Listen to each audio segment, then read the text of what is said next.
There's no two ways about it. Small businesses right around the country, especially in the lockdown areas, have been dealt a hammer blow by this year's border closures and restrictions. With stay-at-home orders in force across 3 capital cities, business owners are frustrated about the lack of financial support on offer and the federal government's refusal to reactivate JobKeeper. CEO of Customer Culture and small business expert Justin Herald knows specifically why business owners are feeling the pinch. He wants government to listen before it's too late. He joins us now. Justin Herald, welcome to the show. Thanks, mate. Nice to see you again.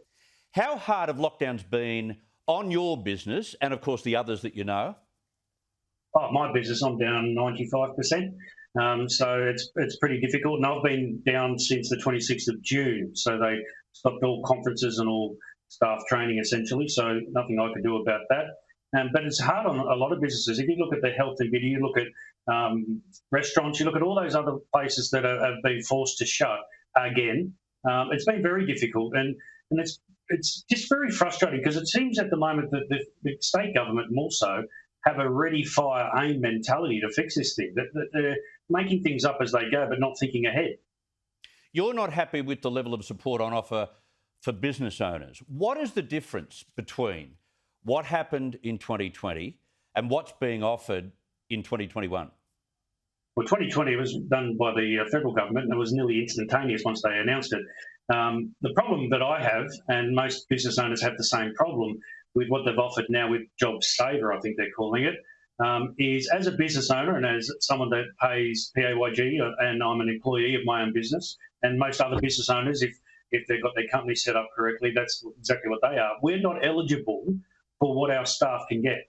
So we're not allowed to apply for that $600 a week because we're going to get the $5,000, $10,000 or $15,000 payment from the government whenever that happens. And so I think the government think that that's the reason why we don't get it, because we get this lump sum.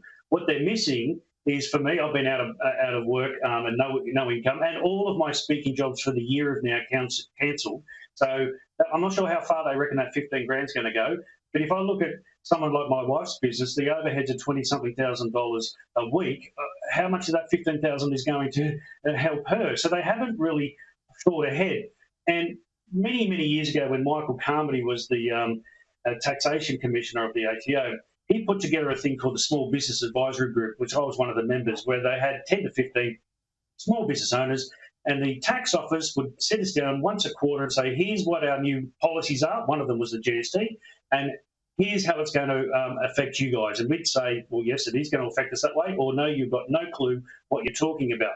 And had they done that and come to small business owners with this $15,000, $5,000 or $10,000 thing and said, we're going to offer this to small business, the first question I would have asked is when.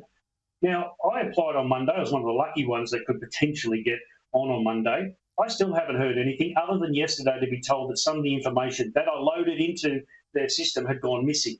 So, and what a lot of people don't get, Chris, is they don't get any of that $5,000, $10,000 or $15,000 until 5 days after they've been approved. So there's essentially a 2 working week period on top of the 2 weeks that we've already had, or 3 weeks that we've already had. I'm not sure how they think we're supposed to survive on that. It makes no sense. And if you're not flush with savings, or you've extinguished your savings over the last 16 months, you're dead in the water, right? Absolutely. And you'll find that a lot of really good business owners, the one thing that they don't want to do is not pay some of their suppliers, because they are also small business owners. Yeah. So it's not as though we can just go, we're not going to pay anyone.